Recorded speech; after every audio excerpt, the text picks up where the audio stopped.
Hello everyone, welcome back to Bansal academy. तो last class समझ आ गई थी PS1 एंड PS2। चलिए फिर आंसर कीजिए। PS1 कि कहाँ प्रेजेंट होता है और PS2 कहाँ प्रेजेंट होता है। तो PS1 कहाँ प्रेजेंट होता है, PS2 कहाँ प्रेजेंट होता है, अप्रेस्ड पार्ट पे या नॉन अप्रेस्ड पार्ट पे। बिल्कुल सही बोल रहे हो, PS2 प्रेजेंट होता है अप्रेस्ड पार्ट पे, एप्रेस्ड पार्ट पे। और एप्रेस्ड पार्ट कौन सा होता है, जो बाहर एक्सपोज है, ठीक है। और PS1 कहाँ प्रेजेंट होता है, नॉन एक्सप्रेस्ड पार्ट पे, sorry non appressed, non appressed part बोल सकते हैं और एक्सप्रेस्ड पार्ट भी बोल सकते हैं। ये पार्ट जो प्रेस हुआ है अंदर वाली साइड होता है प्रेजेंट PS2, ठीक है। ये बाहर वाली साइड होता है। अब ऐसा क्यों होता है, कुछ मैंने एक और कंसेप्ट बताया था इसके पीछे, एक्साइटेशन लार्सेंसी, राइट। तो एक्साइटेशन, ये रिवीजन है तो ठीक है, ऐसे लिख रही हूँ, पिछली क्लास में आपने अच्छे से लिख लिया था इसको। एक्साइटेशन लार्सेंसी का मतलब क्या है, एक्साइटेशन लार्सेंसी का मतलब ये है कि जो PS1 है वो हाई अमाउंट में हिट को जल्दी से एब्जॉर्व कर लेता है, बट PS2 ये बेचारा ढीला बंदा पीछे रह जाता है। तो क्या होगा, सारी हिट ये चुरा लेगा अगर एक ही जगह प्रेजेंट हो गए, इसके पास कुछ नहीं जाएगा तो ये काम नहीं कर पाएगा, ठीक है। तो इसीलिए ये अलग अलग जगह प्रेजेंट होते हैं। इतनी बात होगी। और PS1 जो है ये कितने नैनोमीटर पे तक एब्जॉर्व कर सकता है, 700 नैनोमीटर की वेवलेंथ तक एब्जॉर्व कर सकता है। अगर मैं बात करूं PS2 की तो ये 680 नैनोमीटर तक कर सकता है। अब इसके बाद हमने लाइट हार्वेस्टिंग कॉम्प्लेक्स बोला था, photochemical reaction centre plus accessory pigments. और एसेसरी पिगमेंट्स के अंदर जब लाइट पड़ रही थी तो उसको क्या बोला जा रहा था, लाइट हार्वेस्टिंग कॉम्प्लेक्स। तो इस वाले लाइट हार्वेस्टिंग कॉम्प्लेक्स को लाइट हार्वेस्टिंग कॉम्प्लेक्स 1 बोल दिया जाता है, एंड इस वाले लाइट हार्वेस्टिंग कॉम्प्लेक्स को लाइट हार्वेस्टिंग कॉम्प्लेक्स 2 बोल दिया जाता है। क्लियर, इतनी बातें क्लियर। अच्छा, अब कुछ मैंने आपको प्रोटीन्स बताए थे जो एक्सक्लूसिवली अलग अलग प्रेजेंट होते हैं दोनों में। चलिए, PS से PSB किस में प्रेजेंट होता है, ये प्रोटीन वेरी इंपॉर्टेंट, PSB ये किस में प्रेजेंट होते हैं, PS1 में। और यहाँ पे कुछ इंपॉर्टेंट प्रोटीन्स बताए थे, D1 एंड D2। आज हम D1 एंड D2 की बात करेंगे, तो याद रखना D1 की स्पेशली बात करेंगे। तो इसलिए रिवाइज करवा रही हूँ ताकि आपको याद रहे कि हमने क्या पढ़ा था, क्योंकि इनको हम लेके चलेंगे आगे। अब अच्छा, एक और चीज पढ़ी थी, चलो एसेसरी पिगमेंट्स के बारे में हमने पढ़ा था। रिएक्शन सेंटर मेनली कौन सा होता है, क्लोरोफिल ए या क्लोरोफिल डी। देखो, क्लोरोफिल ए पहले से पता है हमें, chlorophyll A is the main reaction centre, पर अभी नई रिसर्च में पाया गया है क्लोरोफिल डी भी रिएक्शन सेंटर की तरह एक्ट कर सकता है, ठीक है। तो ये बातें आपको याद रखनी है। अगर नई रिसर्च के मुताबिक क्वेश्चन आ जाता है क्लोरोफिल ए ऑप्शन में ही नहीं है तो क्लोरोफिल डी पे टिक करना है, ठीक है। तो यहाँ पे क्लोरोफिल ए रिएक्शन सेंटर की तरह एक्ट करता है, फोटोकेमिकल रिएक्शन सेंटर बोल देते हैं इसको, फोटोकेमिकल रिएक्शन सेंटर। और इधर भी क्लोरोफिल ए ही एक्ट करता है फोटोकेमिकल रिएक्शन सेंटर की तरह, ठीक है। इतनी बातें हो गई, चले आगे फिर आज का टॉपिक पढ़ते हैं आगे। आज का टॉपिक तो है एसेसरी पिगमेंट्स, पर उससे पहले मैं आपको एक चीज बताऊंगी कि जो प्रोप्लास्टिड है, हमने बात की थी ना प्रोप्लास्टिड। प्रोप्लास्टिड क्या है, अभी ये प्लास्टिड का प्रिकर्सर है, मतलब प्लास्टिड इन से जब ये मेच्योर हो जाते हैं तब जो असली वाले प्लास्टिड हैं जो बनते हैं वो इसके बाद बनते हैं। अब ये इस पे डिसाइड होता है प्रोप्लास्टिड को कितने अमाउंट में क्या क्या मिल रहा है कि वो क्या बनाएगा, ठीक है। जैसे कि एग्जाम्पल, कौन सा प्लास्टिड बनाएगा, जैसे यहाँ पे एक तो होता है क्लोरोप्लास्ट जिसके बारे में हमने डिटेल हम पढ़ चुके हैं, one is chloroplast, another one is chromoplast, another one is chromoplast, and last one is leucoplast, last one is leucoplast, ठीक है। तो क्रोमोप्लास्ट की बात करते हैं तो ये सिंथेसाइज करता है और स्टोरेज करता है। सिंथेसाइज क्या करता है क्रोमोप्लास्ट, क्लोरोप्लास्ट के बारे में आपको पता है तो ज्यादा बात नहीं करेंगे। Chloroplast green in colour etcetera etcetera, बहुत सारी हमने स्ट्रक्चर तक पढ़ लिया था इसका, ठीक है। तो क्लोरोप्लास्ट की बात करेंगे डायरेक्टली। क्लोरोप्लास्ट क्या करता है, सिंथेसाइज करता है पिगमेंट्स को, ठीक है। पिगमेंट्स को, जैसे इसमें क्रोमोप्लास्ट किसमें होता है, टमाटर लाल होता है, मिर्च लाल हो जाती है, तो उसमें क्या है, क्रोमोप्लास्ट है जो कलर्ड वाली चीजें देते हैं। क्लोरोप्लास्ट अगर कुछ ग्रीन कलर का है मतलब क्लोरोप्लास्ट चेंज हो जाता है क्रोमोप्लास्ट में, तो ये भी हो सकता है, ठीक है, ये भी एक पॉसिबिलिटी है। जैसे अलग अलग टाइप की शिमला मिर्च खाते हो उसमें अलग अलग कलर आ जाते हैं, वैसे ही कुछ ये, ठीक है। सिंथेसाइज पिगमेंट्स एंड स्टोरेज का काम भी करता है, स्टोरेज ऑफ फूड भी करता है, ठीक है, क्योंकि उसमें क्या है, शिमला मिर्च में फूड ही तो है, ठीक है। उसके बाद आ गया ल्यूकोप्लास्ट। ल्यूकोप्लास्ट क्या है, कलरलेस है, ये सबको पता है, कलरलेस है और स्टोरेज का काम करता है, कलरलेस एंड स्टोरेज का काम करता है। अब ल्यूकोप्लास्ट भी अलग अलग टाइप के हैं कि store depending upon the storage, कि स्टोर क्या हो रहा है उस पर डिपेंड करेगा कि ल्यूकोप्लास्ट कितने टाइप के हैं, ठीक है। चलिए अब ल्यूकोप्लास्ट की पहली बात करते हैं, दूसरी बात करते हैं, तीसरी बात करते हैं। अगर तो यहाँ पे कार्बोहाइड्रेट्स स्टोर हो रहे हैं, अगर तो यहाँ पे कार्बोहाइड्रेट्स स्टोर हो रहे हैं तो कौन सा आएगा, अमाइलोप्लास्ट। तो यहाँ पे जो क्लोरोप्लास्ट सॉरी प्लास्टिड बनेगा वो है अमाइलोप्लास्ट, ठीक है। अगर प्रोटीन स्टोर हो रहे हैं, अगर प्रोटीन स्टोर हो रहे हैं तो क्या बनेगा, एल्यूरोप्लास्ट, एल्यूरोप्लास्ट। अगर लिपिड स्टोर हो रहे हैं तो क्या बनता है यहाँ पे, अगर लिपिड स्टोर, मतलब ये बहुत बेसिक है तो आपको पता होना चाहिए, ठीक है, ये आपको पता होना चाहिए, सिंपली काफी बेसिक है, बचपन से पढ़ते आ रही हैं ये सारी चीजें। तो अगर लिपिड स्टोर करते हैं तो इलियोप्लास्ट बनता है।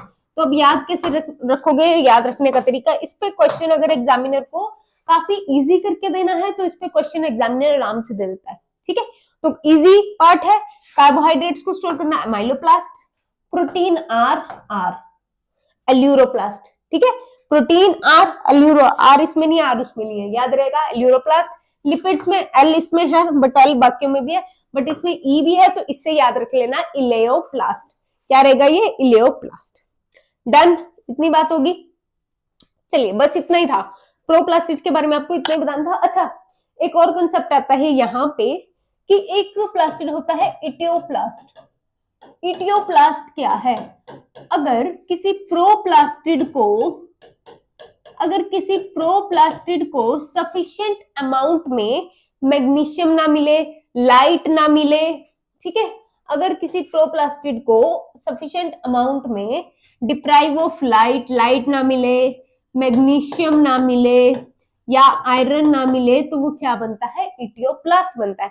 अब इटियोप्लास्ट कौन से प्लांट्स में प्रेजेंट होता है, तो इटियोप्लास्ट की जब हम बात करते हैं तो इटियोप्लास्ट उन प्लांट्स में प्रेजेंट होता है जो शेडी रीजन में ग्रो करते हैं, जो शेडी रीजन्स में ग्रो करते हैं या लो लाइट कंडीशंस में ग्रो करते हैं, लो लाइट कंडीशंस में ग्रो करते हैं।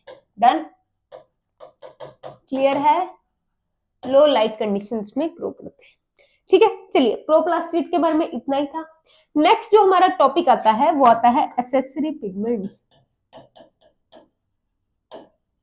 नेक्स्ट जो हमारा टॉपिक आता है वो आता है एसेसरी पिगमेंट्स, ठीक है। अब एसेसरी पिगमेंट्स का काम क्या होता है, मैंने आपको बताया था, एसेसरी पिगमेंट्स की बात हमने पहले भी की थी। Main photochemical reaction centre chlorophyll A के बारे में हमने बात कर ली है, ठीक है। अब आ रहे हैं एसेसरी पिगमेंट्स, ठीक है। तो एसेसरी पिगमेंट्स के बारे में पहले मैंने आपको क्या बताया था, एसेसरी पिगमेंट्स भी क्या करते हैं, लाइट को ऑब्जॉर्व करते हैं, पर कौन सी वेवलेंथ पे करते हैं, जहां पे क्लोरोफिल या रिएक्शन सेंटर नहीं कर पाता, ठीक है। तो accessory pigments absorb light at a wavelength at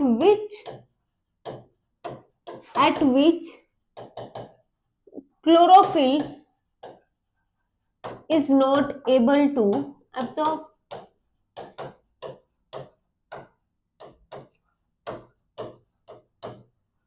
ठीक है, एब्जॉर्ब नहीं कर पाए तो वहां पे क्या आते हैं, एसेसरी पिगमेंट्स आते हैं उसकी हेल्प करने। तो एसेसरी पिगमेंट्स कौन से टाइप के हैं, वन इज कैरोटीनॉइड,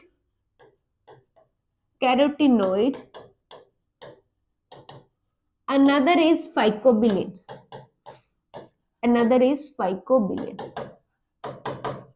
ठीक है, कैरोटीनॉइड, another is phycobilin। अब कैरोटीनॉइड को उठा लिया यहां से। पहले तो कैरोटीनॉइड के बारे में कुछ चीजें जानेंगे। कैरोटीनॉइड की जब हम बात करते हैं तो कैरोटीनॉइड लिपिड सोलुबल है। कैरोटीनॉइड इज लिपिड सोलुबल, ठीक है। लिपिड सोलुबल मतलब मेम्ब्रेन में पाया जाएगा। लिपिड सोलुबल का मतलब क्या है? मेम्ब्रेन में पाया जाएगा। जल्दी बताओ, पिछली बार बताया था ना, लिपिड सोलुबल का मतलब है मेम्ब्रेन में ही पाया जाएगा, ठीक है। अदरवाइज वो कहाँ नहीं पाया जाएगा? साइटोप्लाज्म में नहीं पाया जाएगा, ना ही ल्यूमन में पाया जाएगा। तो membrane of lipid soluble found in membrane of thylakoid, वहीं पे पाए जा रहे हैं। और ये किसका बना होता है? Made up of, formed of 8 isoprene unit. अब ये आइसोप्रीन यूनिट क्या नहीं बलागी यार, ठीक है। अब आइसोप्रीन यूनिट क्या है? तो ये देखो, आइसोप्रीन यूनिट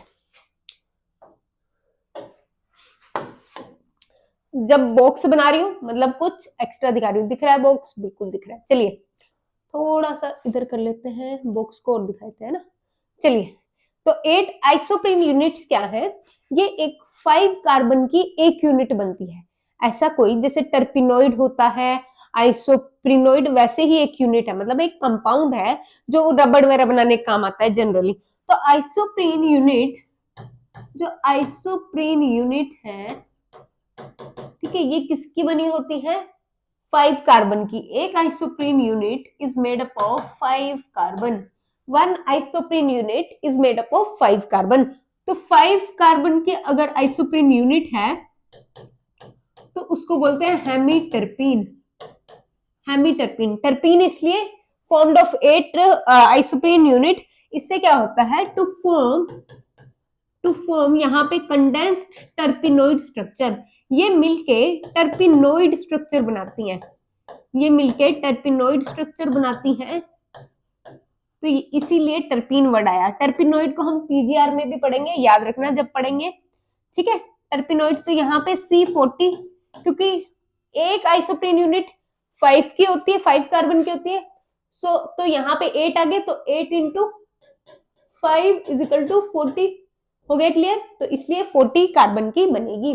तो यहाँ पे हेमीटर्पीन कितने का है? 5 कार्बन। फिर आ गया diterpene. Diterpene of how many carbon? 10 carbon. Sesquiterpene is made up of how many carbon? 15 carbon.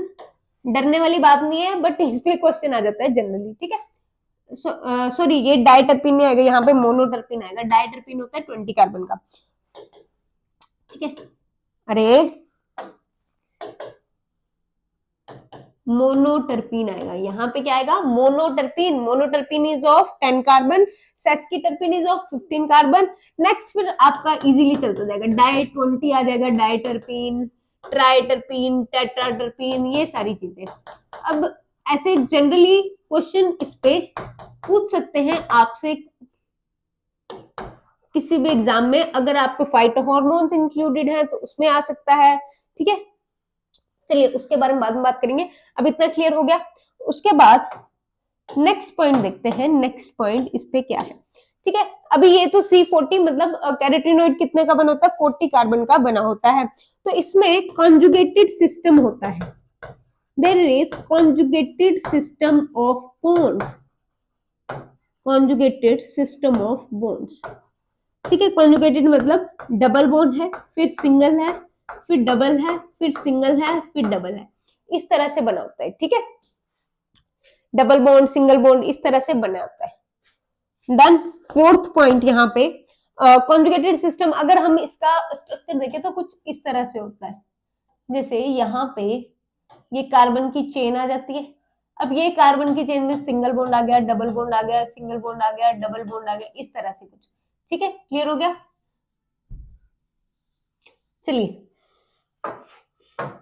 Next जो यहाँ पे आता है वो आता है कि ये सब photosynthesis found in all photosynthetic organisms except laboratory mutants. इसका मतलब क्या है कि सब जितने भी नेचुरली फोटोसिंथेटिक ऑर्गेनिजम्स हैं जो फोटोसिंथेसिस करते हैं उन सब में पाया जाता है, बट एक्सेप्शन क्या है, अगर कोई लेबोरेटरी में बनाया जा रहा है कुछ या म्यूटेट कर दिया जा रहा है, उसके अलावा नेचुरली सब में पाया जा रहा है, ठीक है, एक्सेप्ट म्यूटेंट्स या लेबोरेटरी म्यूटेंट्स।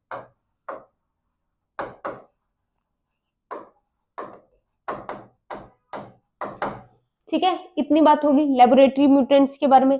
ठीक है, उसके बाद थाइलेकोइड मेम्ब्रेन से एसोसिएटेड है, ये मैंने आपको बता दिया। Found associated with thylakoid membrane, thylakoid membrane के साथ एसोसिएटेड है, थाइलेकोइड मेम्ब्रेन के साथ एसोसिएटेड है, मतलब थाइलेकोइड मेम्ब्रेन के साथ एसोसिएटेड है कि फोटोकेमिकल रिएक्शन सेंटर, और किसके साथ जुड़ा है, एसेसरी पिगमेंट, तो ये है ही one of the accessory pigments. ठीक है, associated with photochemical reaction centre as well as accessory pigments.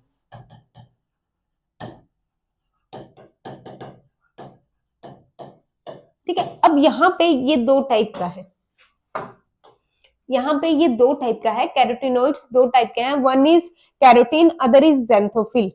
ठीक है, one is carotene, other is xanthophyll, two types. जो कैरोटीन है वो बनता है लाइकोपीन का, सॉरी हाइड्रोकार्बन का, लाइकोपीन का नहीं, हाइड्रोकार्बन का। Carotene is made up of hydrocarbons, hydrocarbons का बना है।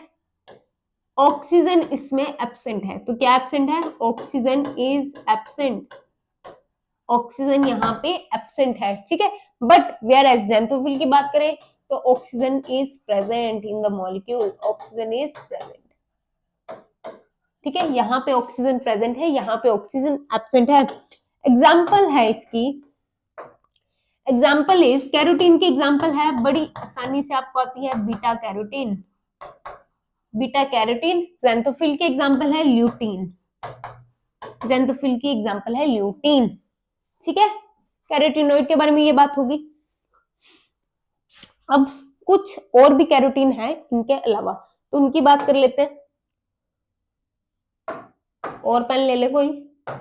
ठीक है, कैरोटीनोइड, इसके अलावा भी बहुत सारे कैरोटीनोइड हैं,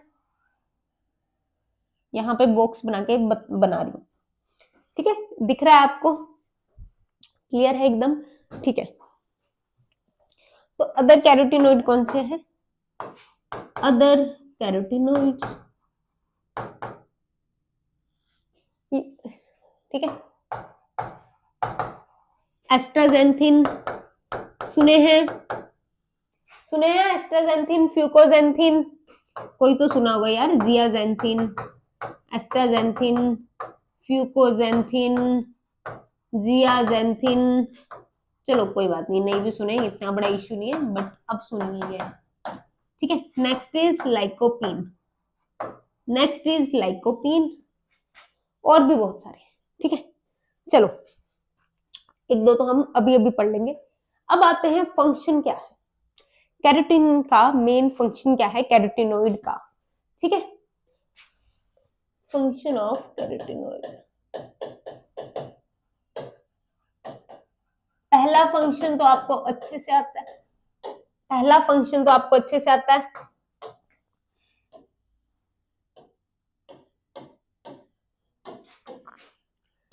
ऑलमोस्ट 4 फंक्शन है। पहला function transfer light energy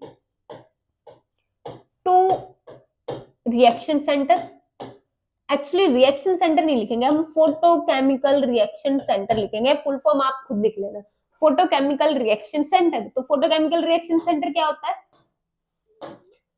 chlorophyll A, well done, mainly chlorophyll A. Recent research में क्या पाया गया है, क्लोरोफिल डी भी हो सकता है।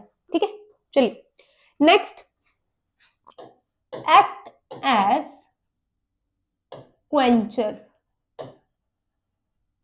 क्वेंचर क्या है ये भी पढ़ेंगे। और नेक्स्ट है एक्ट एज स्कैवेंजर। ठीक है, इनकी डिटेल अभी अभी करेंगे। Function of carotenoid, last one is act as non photochemical quencher. Non photochemical quencher, ये क्वेंचर क्या है इसके बारे में अभी पढ़ते हैं। तो पहले तो आ जाते हैं ट्रांसफर। फर्स्ट पॉइंट क्या है यहाँ पे, transfer of light energy to photochemical reaction centre. अब इसमें क्या हो रहा है, ठीक है, इसमें क्या हो रहा है देखो,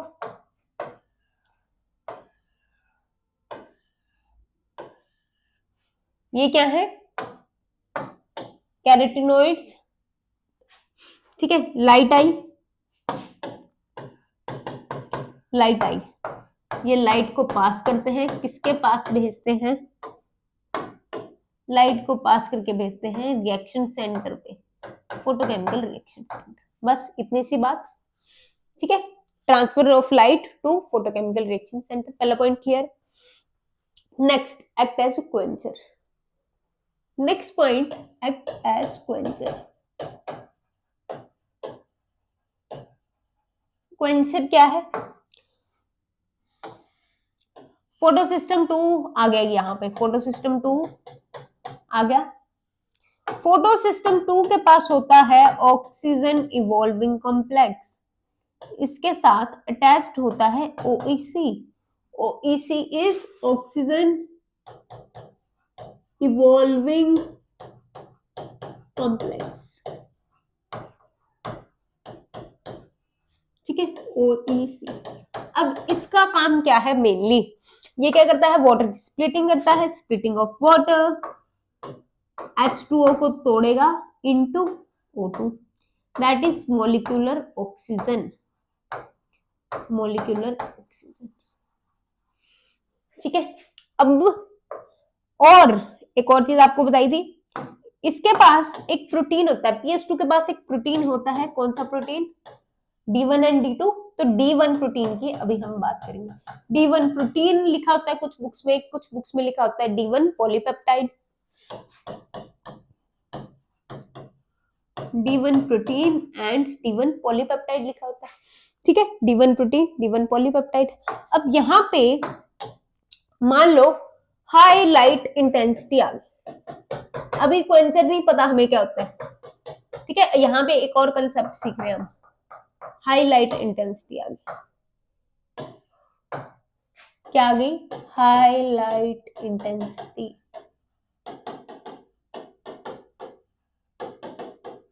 high light intensity I, D1 photo system 2 पे पड़ी, फोटो सिस्टम 2 से यहाँ पे ऑक्सीजन इवॉल्विंग कॉम्प्लेक्स भी साथ में जुड़ा है, इस पे पड़ी।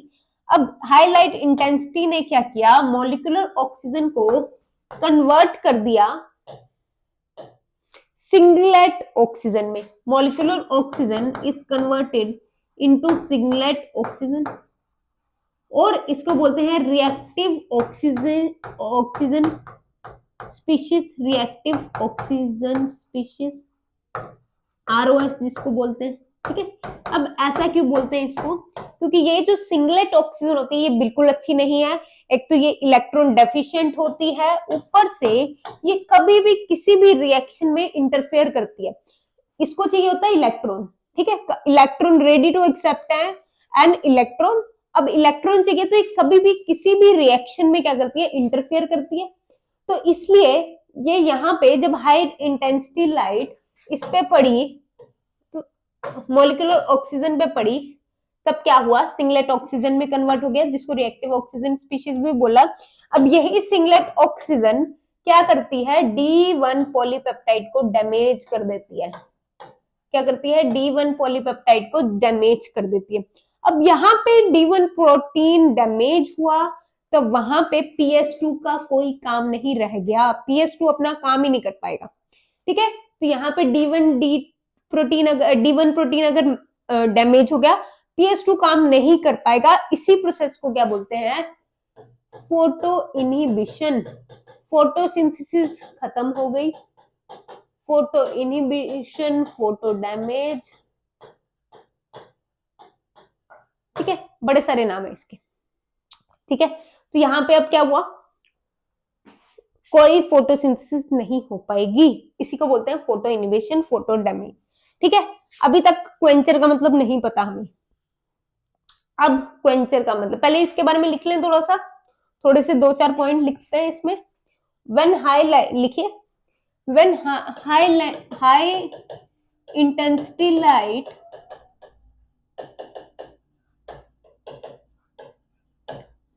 convert molecular oxygen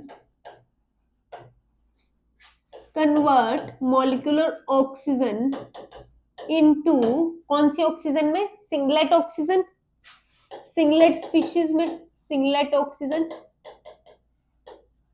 ठीक है, also known as singlet oxygen, also known as reactive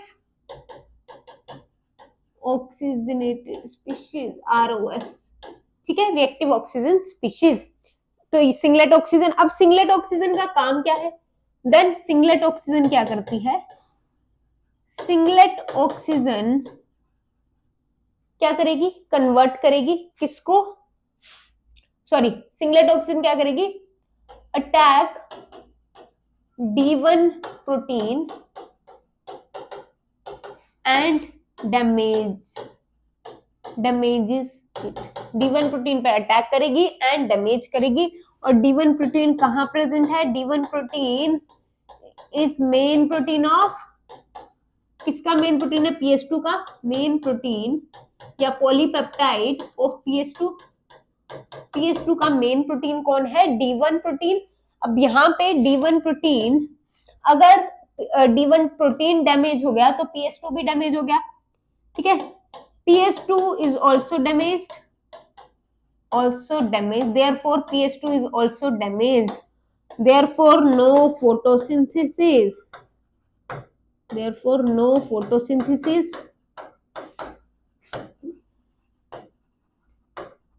which is also known as और क्या बोलेंगे, photo inhibition, photo damage,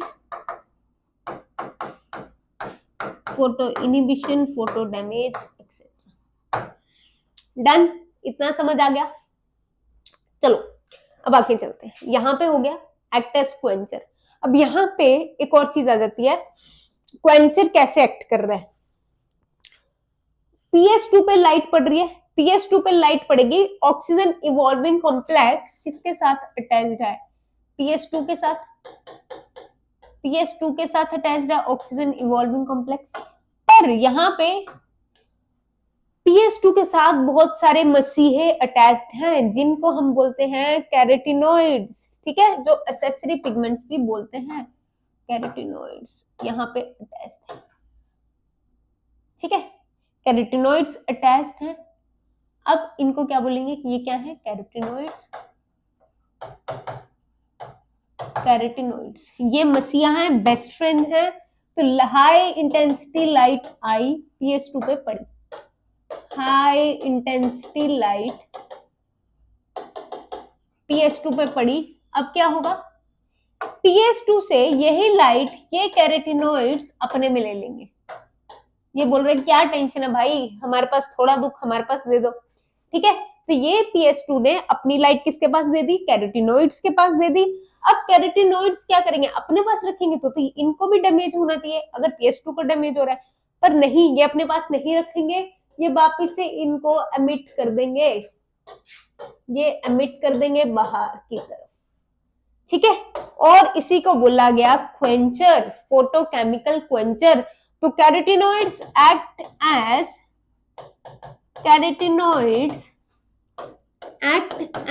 photochemical Quencher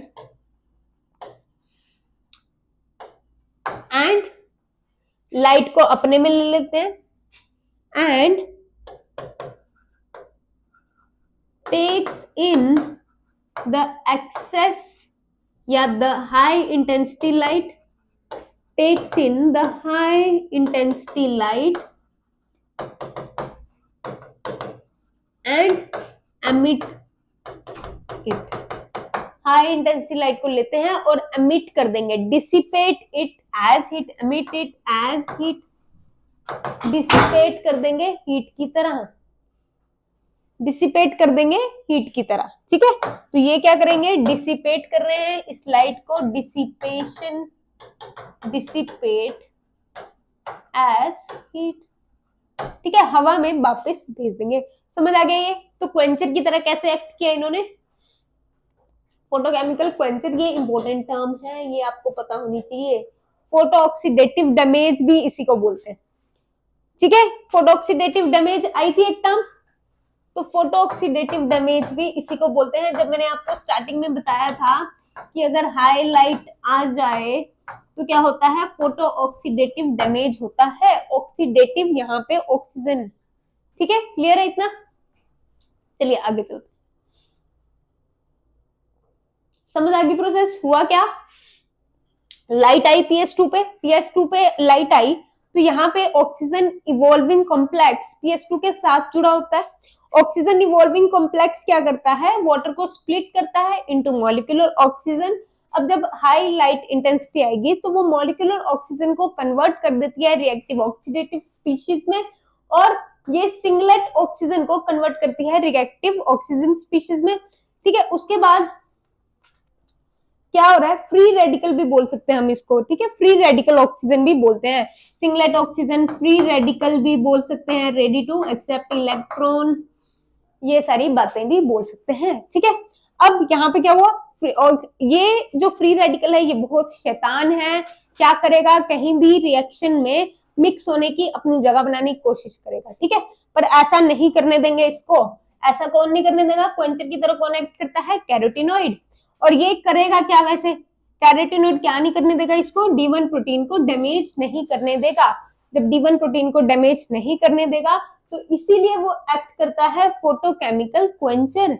अब फोटोकेमिकल क्वेंचर की तरह कैसे एक्ट कर रहा है, कैरोटीनॉइड क्या कर रहे हैं, इस एक्सेस हीट को अपने में ले रहे हैं, अपने में से ये वापस इसको निकाल दे रहे हैं, तो इसी तरह से ये एक्ट कर रहे हैं photochemical Quencher.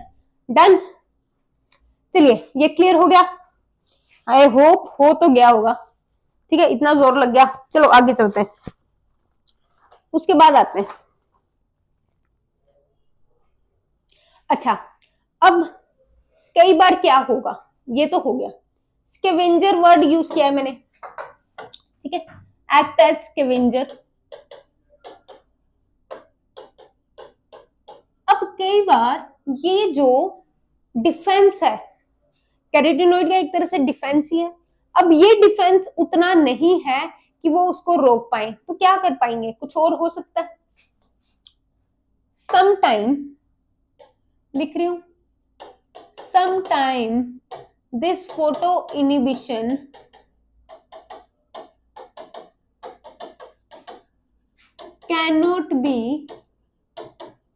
cannot be stopped Holi, पूरी तरह स्टॉप, कंप्लीटली स्टॉप नहीं की जाएगी, ठीक है। तो क्या हो सकता है, तो कुछ then there may be some, कैसा प्रोडक्ट बने, पॉइजनस प्रोडक्ट, टॉक्सिक प्रोडक्ट कोई बने जो इस पूरी को डैमेज कर दे, ठीक है, टॉक्सिक फोटो प्रोडक्ट कोई रिलीज हो जाए, then may be some toxic photo product may be formed, toxic photo product may be formed,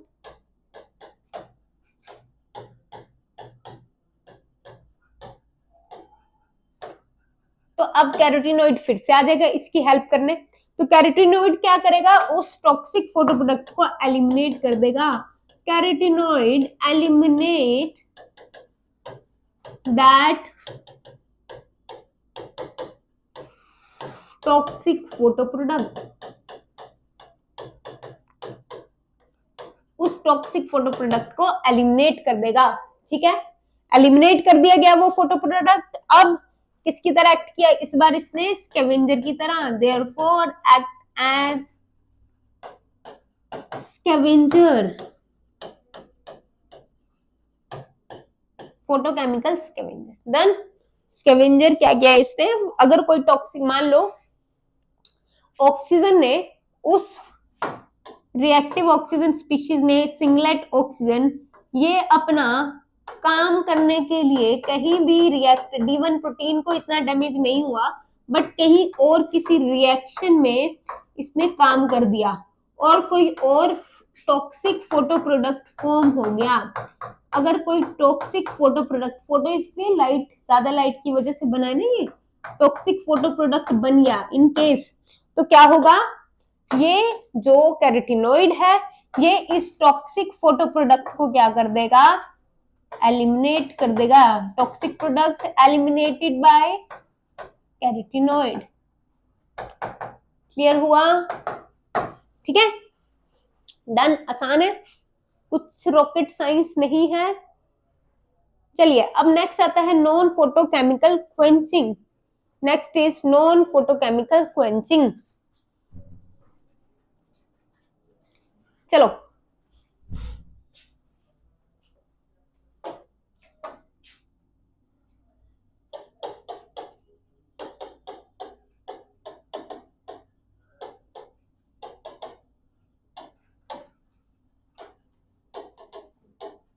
non photochemical quenching का मतलब क्या है? अब ये तो नई चीज आ गई यार, पहले फोटोकेमिकल क्वेंचिंग, अब नॉन फोटोकेमिकल क्वेंचिंग।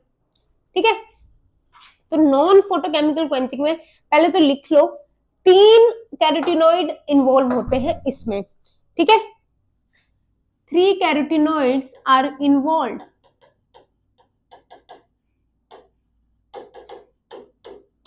जियाजेंथिन, वाइलोजेंथिन एंड एस्ट्राजेंथिन। जियाजेंथिन, वाइलोजेंथिन, इस पे अभी रिसर्च चल रही है। ठीक है, तो इतना इस पे काम नहीं हुआ है, बट क्वेश्चन किस पे आ सकता है, इन तीनों पे, जियाजेंथिन, वाइलोजेंथिन एंड एंथ्राजेंथिन पे क्वेश्चन आ सकता है कि कौन से कैरोटीनॉइड्स इन्वॉल्व है नॉन फोटोकेमिकल क्वेंचिंग पे। अब इतने अच्छे से तो नहीं किया गया, बट कुछ तो पता चला इसके बारे में। कुछ ये पता चला है कि जैसे हमने फ्लोरेसेंस, फोस्फोरेसेंस पढ़ा था, उसमें हमने एक चीज देखी थी कि ग्राउंड स्टेट से क्या हो रहा था, इलेक्ट्रॉन ऊपर जा रहा था। ग्राउंड स्टेट से इलेक्ट्रॉन एक्साइट होके ऊपर जा रहा था, कौन सी स्टेट में, एक्साइटेड स्टेट में। एक्साइटेड स्टेट में अब यही इलेक्ट्रॉन इसको वापस लेके आते हैं, ये इसी इलेक्ट्रॉन को वापस लेके आया जाता है एक्साइटेड स्टेट से, कहा, ग्राउंड स्टेट पे वापस लेके आते हैं ये लोग, जियाजेंथिन, वाइलोजेंथिन एंड एंथेराजेंथिन। अब ये सिस्टम कब होता है, इलेक्ट्रॉन एक्साइट कब होता है, मान लो क्लोरोफिल ए है एज रिएक्शन सेंटर और इस पे हाईलाइट इंटेंसिटी पड़ रही है, हाईलाइट इंटेंसिटी पड़ रही है, हाईलाइट इंटेंसिटी इस पे पड़ी, तो क्या होगा, क्लोरोफिल ए से एक इलेक्ट्रॉन एक्साइट होगा, इलेक्ट्रॉन एक्साइट होगा। अब इस इलेक्ट्रॉन की एक्साइटेड स्टेट से अगर वापस लेके आते हैं ग्राउंड स्टेट पे फिर से, तो उसको क्या बोलते हैं, non photochemical quenching. Non photochemical quenching. ठीक है, फर्क पता चला। उसमें क्या है, डैमेज हो रहा है, इसमें अगर इलेक्ट्रॉन ज्यादा एक्साइट हो रहा है बिना बात के, हाई लाइट इंटेंसिटी आ चुकी है और इलेक्ट्रॉन ज्यादा एक्साइट हो रहा है, तो यहाँ पे नॉन फोटोकेमिकल क्वेंचिंग हो जाएगी। करने वाले कौन है, जियाजेंथिन, वाइलोजेंथिन एंड एंथ्राजेंथिन। चलिए इतनी बात क्लियर होगी। अब एक ग्राफ करते हैं, फोटो सिस्टम 2 की एक्टिविटी पे बेस्ड है ये, फोटो सिस्टम 2 की एक्टिविटी पे बेस्ड है और लाइट इंटेंसिटी पे बेस्ड। पहले तो सुबह सुबह की लाइट देख लेते हैं। ये सुबह सुबह का सन है, ये बेचारा धीमी धीमी सी लाइट देगा, लो लाइट इंटेंसिटी, लो लाइट इंटेंसिटी। फिर थोड़ी और हाई जाएगी, फिर हाईएस्ट जाएगी। अब इसी तरह से यहाँ पे क्या है, ये धीमा धीमा सन है, फिर सन जितना लाल होता जाएगा उतना तेज होता जाएगा। ठीक है, यहाँ पे सबसे लाल बना दिया, ये सबसे ज्यादा चमक रहा है। ठीक है, इसको भी इधर करते हैं, ये थोड़ा तेज है, उससे कम तेज है, और सबसे कम तेज वाला धीमा धीमा सन ये वाला कर देते हैं। ठीक है, यहाँ पे ये थोड़ा कम तेज है। ठीक है, ऐसा समझ लो। अब ये जो फोटो सिस्टम की एक्टिविटी कैसे चलेगी, लो लाइट इंटेंसिटी पे फोटो सिस्टम ऐसे एक्ट करेगा करेगा करेगा करेगा, इसकी एक्टिविटी मैक्सिमम। जब हाई लाइट हो जाएगी इसकी एक्टिविटी कम होती जाएगी। ठीक है, ये कब है, ये हाई लाइट इंटेंसिटी, हाईएस्ट मतलब हाईएस्ट, हाई लो, मतलब मॉडरेट कर लो इसको हाई रहने दो, मॉडरेट कर लो। मॉडरेट पे इसकी, हम बोलते हैं ना फोटोसिंथेसिस के लिए सनलाइट इंपॉर्टेंट है, पर सनलाइट की क्या क्या चीजें इंपॉर्टेंट है। लो लाइट इंटेंसिटी पे ठीक ठीक हो जाएगी, और देखिए मॉडरेट पे और ज्यादा होगी, बट जैसे ही हाई लाइट इंटेंसिटी आएगी फोटो सिस्टम 2 की जो एक्टिविटी है उस पे असर होगा, फोटो सिस्टम 2 की एक्टिविटी पे असर होगा, और फोटो सिस्टम 2 की एक्टिविटी नॉर्मल से कम हो जाएगी। फोटो सिस्टम 2 की एक्टिविटी नॉर्मल से कम हो जाएगी। तो ये ग्राफ है PS2 की एक्टिविटी का। डन, क्लियर हो गया? चलो फिर क्लियर हो गया तो आगे चलते हैं। अब एक और चीज समझानी है आपको। चलिए छोटा सा, हम ये तो पढ़ते आ रहे हैं, यहाँ पे क्या प्रेजेंट है, क्लोरोफिल ए, वो क्या कर रहा है, रिएक्शन सेंटर की तरह एक्ट कर रहा है। अब यहाँ पे जो एसेसरी पिगमेंट्स है ना, वो अलग अलग टाइप के हैं। एसेसरी पिगमेंट्स जो है वो अलग अलग टाइप के हैं। ठीक है,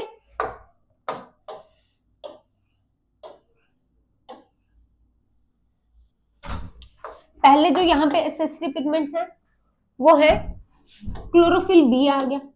रिएक्शन सेंटर क्लोरोफिल ए ही एक्ट करता है, अनलेस अनटिल नई स्टडी नहीं आई जिसमें क्लोरोफिल डी, अभी तक ये पाया गया है। ठीक है, फिर क्लोरोफिल डी भी करता है बट किसी किसी में। तो क्लोरोफिल बी आ गया ये क्या है, एसेसरी पिगमेंट्स में।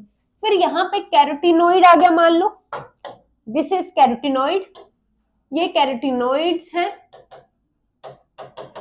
और ये क्या है, ज़ैंथोफिल्स। इस तरह से एक्टिविटी चलती है।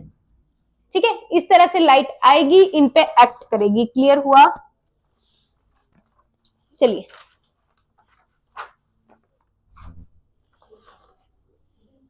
अब ये ज़ैंथोफिल नीचे आ सकता है, कैरोटीनोइड ऊपर जा सकता है, ये डिपेंड करेगा इस पे। ठीक है,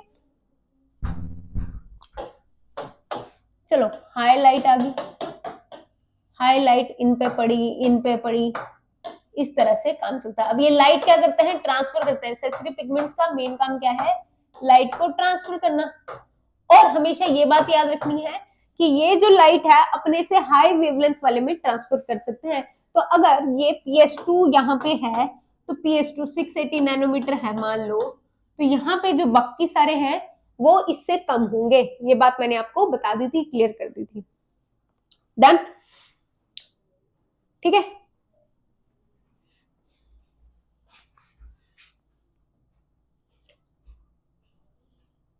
तो आज बहुत सारे कंसेप्ट सीखे हमने।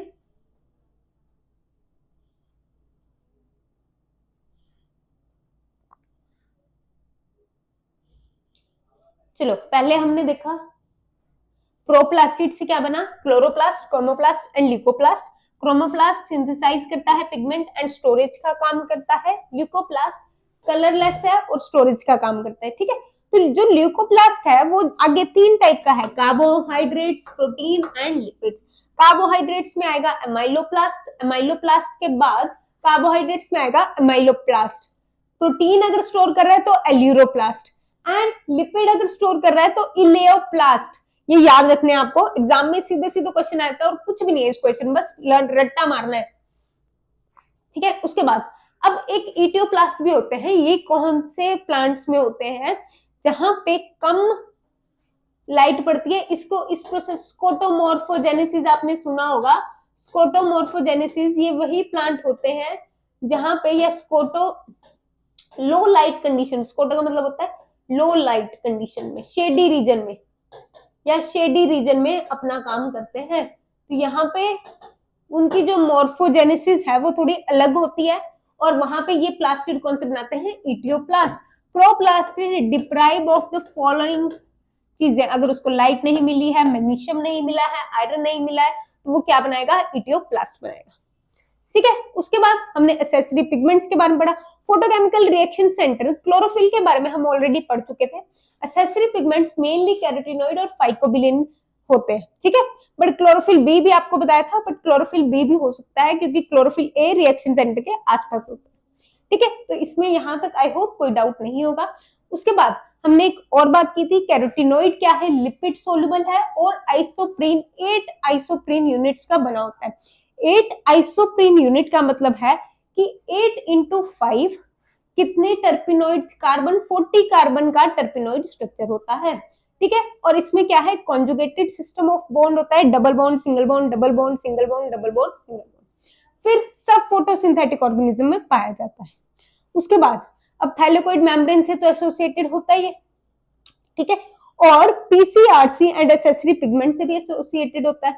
एसेसरी पिगमेंट जैसे क्लोरोफिल बी के साथ भी होता है। ठीक है, इस तरह से। उसके बाद दो टाइप के हैं, कैरोटीन एंड ज़ैंथोफिल। जो कैरोटीन है वो हाइड्रोकार्बन का बना होता है, बट एक बात याद रखनी है, ऑक्सीजन यहाँ इसमें प्रेजेंट नहीं होती, ऑक्सीजन इज एब्सेंट। ठीक है, और ये इसकी एग्जांपल क्या है, बीटा कैरोटिनोइड।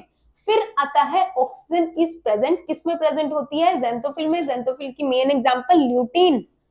डन। और ये आइसोप्रीन यूनिट वाले हेमीटर्पिन 5 आइसो, मतलब एक आइसोप्रीन यूनिट है, 2 आइसोप्रीन यूनिट है, उसको क्या बोलेंगे, मोनोटर्पिन। 3 आइसोप्रीन यूनिट है, उसको बोलेंगे सेस्कीटर्पिन। 4 आइसोप्रीन यूनिट है, डायटर्पिन। ये आपको याद रखना है। ठीक है, और भी बहुत सारे कैरोटीन है, कुछ के बारे में तो हमने अभी अभी बात की।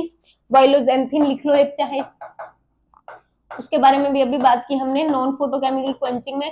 तो एस्ट्राजेंथिन, फ्यूकोजेंथिन, जियाजेंथिन, लाइकोपिन, वाइलोजेंथिन। ठीक है, चलिए उसके बाद फंक्शन क्या है कैरोटिनॉइड का, लाइट एनर्जी को फोटोकेमिकल रिएक्शन सेंटर पे ट्रांसफर करते हैं। दूसरा, क्वेंचर की तरह एक्ट करते हैं। तीसरा, स्कैवेंजर की तरह एक्ट करते हैं। चौथा, नॉन फोटोकेमिकल क्वेंचर भी होते हैं। तो लाइट एनर्जी को फोटोकेमिकल रिएक्शन सेंटर पे ट्रांसफर करते हैं, पहला। उसके बाद एक्ट एज क्वेंचर, क्वेंचर की तरह कैसे एक्ट करते हैं, जब फोटो सिस्टम 2 को हाई लाइट इंटेंसिटी डैमेज कर रही होती है, फोटो सिस्टम 2 के D1 प्रोटीन को कैसे करती है, रिएक्टिव ऑक्सीजन स्पीशीज बना के, और जिसको हम सिंगलेट ऑक्सीजन बोलते हैं, फ्री रेडिकल बोलते हैं, जो मर्जी बोलो, पर सही करके आना एग्जाम में। ठीक है, रिएक्टिव ऑक्सीजन स्पीशीज, तो उसमें क्या होता है, डैमेज होगा तो D1 प्रोटीन पे डैमेज होता है, जिससे फोटो सिस्टम 2 वर्क नहीं कर पाता, और इसी को क्या बोलते हैं, photo inhibition, photo damage, photo oxidative damage.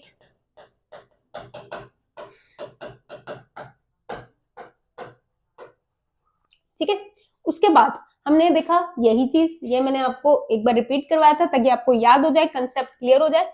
फिर ये कर क्या रहा है, कैरोटिनॉइड क्या करते हैं, फोटो सिस्टम 2 के आसपास ही प्रेजेंट है, उसकी एक्स्ट्रा लाइट को अपने में लेंगे, एक्स्ट्रा लाइट को अपने में लेंगे, डिसिपेट कर देंगे एज हीट, बाहर निकाल देंगे एज हीट। ठीक है, इस तरह से बचाते हैं फोटो ऑक्सीडेटिव डैमेज से, किसको, फोटो सिस्टम 2 को।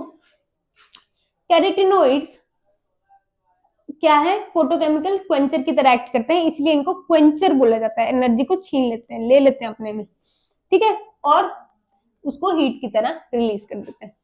फिर अब फोटो इनिबिशन को कई बार क्या होता है कि जो डिफेंस है, defence is not sufficient, defence sometimes defence is not sufficient. ठीक है, इतना ज्यादा डिफेंस नहीं कर पाते हैं कौन, कैरोटिनॉइड्स, तो उसकी फिर क्या करेंगे, डैमेज नहीं कर पाते हैं तो टॉक्सिक फोटो प्रोडक्ट बन जाता है, कोई टॉक्सिक फोटो प्रोडक्ट बन गया। अब टॉक्सिक फोटो प्रोडक्ट को फिर ये क्या करते हैं, उसको एलिमिनेट करते हैं, अगर एलिमिनेट हो गया तो सब कुछ फिर से नॉर्मल चल पड़ेगा। ठीक है, चलिए आगे, नॉन फोटोकेमिकल क्वेंचिंग, इसमें क्या है, जब इलेक्ट्रॉन एक्साइट होता है, कहां से, रिएक्शन सेंटर से इलेक्ट्रॉन एक्साइट हुआ, एक्साइटेड स्टेट में आया, तो एक्साइटेड स्टेट से वापस उसको ग्राउंड स्टेट में लाया जाता है। जब ग्राउंड स्टेट पे वापस लाया गया तब क्या हुआ, उसमें मतलब जो एक्स्ट्रा इलेक्ट्रॉन हाईलाइटेड डेंसिटी की वजह से एक्साइटेड स्टेट में जा रहे थे तो वो वापस ग्राउंड स्टेट में आ गए, मतलब वापस नॉर्मल हो गया सारा सिस्टम। ठीक है, तो ये काम कौन कर रहा है, जियाजेंथिन, वॉयलोजेंथिन, एंथ्राजेंथिन। क्वेश्चन आता है non photochemical quenching is done by violaxanthin, antheraxanthin and zeaxanthin. चलिए फिर एक ग्राफ देखा हमने फोटो सिस्टम 2 की एक्टिविटी की कि लाइट के साथ कैसे एक्ट कर रहा है। वो लो लाइट इंटेंसिटी है तो वो बढ़ता जाएगा, मतलब करता जाएगा, जैसे लो से हाई होती जाएगी, लो में कम करेगा, हाई पे मॉडरेट पे ठीक ठीक, मॉडरेट पे सबसे ज्यादा एक्टिविटी होगी। बट अगर बहुत ही ज्यादा हाई लाइट इंटेंसिटी आ जाए तब उसके जो वर्क करने की कैपेबिलिटी है वो कम हो जाती है। तो इस तरह से ग्राफ हमारा नीचे चला गया। ठीक है, चलिए फिर नेक्स्ट मैंने आपको बताया कि कैसे ये सारे प्रेजेंट होते हैं। नेक्स्ट क्लास में हम अभी एक टॉपिक करेंगे जो हमने मिस किया। इसमें कौन सा मिस किया, अभी मतलब मिस नहीं किया, जो बच गया, कैरोटिनॉइड डन, फाइकोबिलिन को अब हम नेक्स्ट क्लास में करेंगे कंटिन्यू। आई होप आपको क्लियर हुआ होगा, इंपॉर्टेंट लेक्चर था और इंटरेस्टिंग भी था, राइट। चलिए मिलते हैं फिर नेक्स्ट लेक्चर में। Hope you are studying and doing good.